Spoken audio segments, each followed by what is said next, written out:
তারপরে আমি জেলার ট্রেজারার ছিলাম।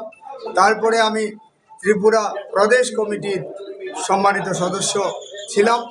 তারপরে 2008-এ আমি ত্রিপুরা স্টেট কোঅপারেটিভ সেলের কনভেনার ছিলাম।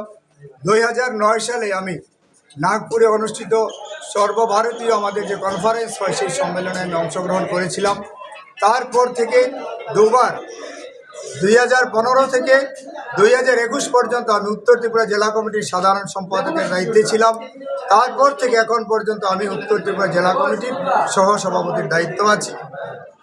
এছাড়াও বিভিন্ন সময় বিভিন্ন নির্বাচন, লোকসভা নির্বাচন, বিধানসভা নির্বাচন, বিভিন্ন নির্বাচনে বিভিন্ন স্তরে দল আমাকে যখন যেভাবে কাজ করার জন্য আদেশ করেছেন, নির্দেশ দিয়েছেন, সেই নির্দেশ আমি পালন করেছি। কারণ আমি দলকে ভালোবাসি, দলের কাজ করার জন্য আমি কাজ করে থাকি, এটাই হচ্ছে আমার মূল্য।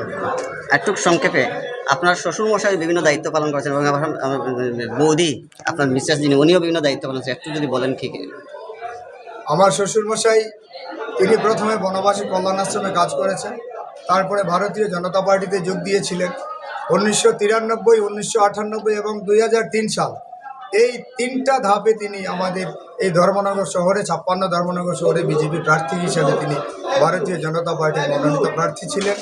এবং 1998 সালে তিনি প্রায় 6000-এর কাছাকাছি ভোট পেয়েছিলেন, যেটা আমাদের 2018 সালে ভারতীয় জনতা পার্টি সরকার আসার পূর্বে এটাই ছিল ত্রিপুরা রাজ্যে ভারতীয় জনতা পার্টির সবচেয়ে বেশি সংখ্যক ভোট।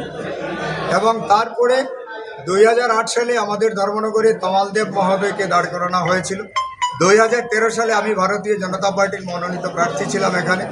তারপরে 2017 সালে যখন আমাদের শ্রদ্ধেয় বিশ্ববন্ধু সেন মহোদয় ওনারা যোগদান করেছিলেন, তারপর 2018 সালে ওনাকে মনোনয়ন দেওয়া হয়েছিল, তিনি বিপুল ভোটে জয়ী হয়েছিলেন। 2023 সালে তিনি জয়ী হয়েছিলেন, কিন্তু ওনার অসুস্থতার কারণে ওনার অকালে মৃত্যুবরণের কালে এই সিটটা খালি হয়ে গিয়েছিল। তাই আবার এখানে কোনো নির্বাচনের প্রয়োজন হয়ে দাঁড়িয়েছে। তাই ভারতীয় জনতা পার্টি আমাকে মনোনয়ন দিয়েছেন। তার জন্য আমি ত্রিপুরা প্রদেশ কমিটি, কেন্দ্রীয় কমিটি সহ আমার রাজ্যের মাননীয় মুখ্যমন্ত্রী থেকে শুরু করে প্রদেশ নেতৃত্ব, জেলা নেতৃত্ব, আমার মণ্ডল নেতৃত্ব, আমার মণ্ডল সভাপতি সম্মানীয় শ্যামলনাথ মহোদয়, আমার জেলা সভাপতি সম্মানীয় কাজল কুমার দাস মহোদয় সহ সবাইকে আমি আবারও অভিনন্দন, নমস্কার জ্ঞাপন করছি।